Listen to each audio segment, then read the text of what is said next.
че и аз си спомни какво представляваше България преди аз да взема държавата. Нямаше пътища, нямаше железници, нямаше пощи, телефони нямаше. Нямаше училища, нямаше библиотеки, за университет да не говорим. Нямаше банки, нямаше съдилища, нямаше бирници, нямаше знаме. ГЕРБ нямаше тази държава.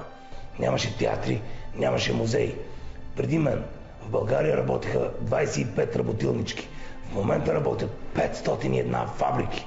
Хранителни, текстилни, циментови, керамични, тухларски, въжарски, кожарски, машиностроителни, барутни и прочее.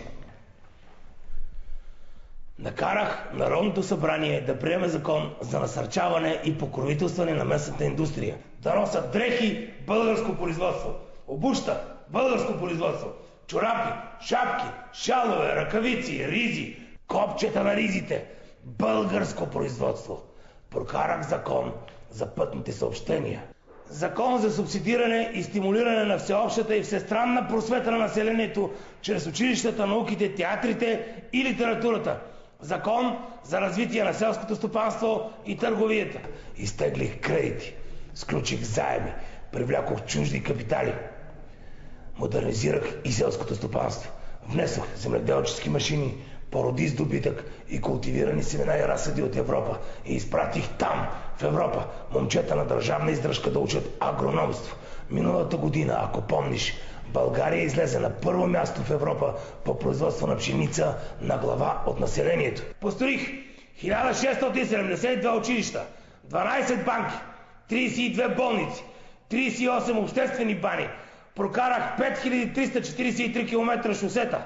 Построих железопътните линии Ориент Експрес, Ямбол Бургас, София Перник, София Радомир, Каспичан, Търново, Севлиево, Ловеч, Плевен, София, Пловдив, Чирпан, Нова Загора. Открих пристанищата в Бургас и Варна. Въведох пътната повинност. Всеки мъж от 21 до 52 години 5 дни в годината задължително, доброволно, по своя воля да чука камъни по пътищата. Въоръжих армията с модерни пушки и скорострелни оръдия от немската фирма Круп и френската фирма Шнайдер. Облагородих селата и градовете. Във всяко село построих ново читалище и амбулатория. Организирах междуселски пощенски служби. В София издигнах големи обществени сгради.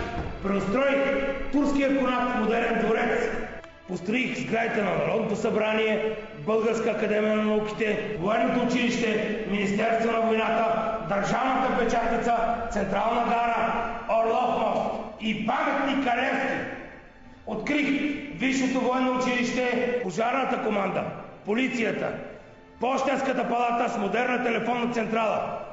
Взех решение за построяването на Народния театър, Синодалната палата, синагогата, духовната семинария, военния клуб, централни хали, Централна градска баня, Държавния музей, Висшето държавно рисователно училище и обсерваторията.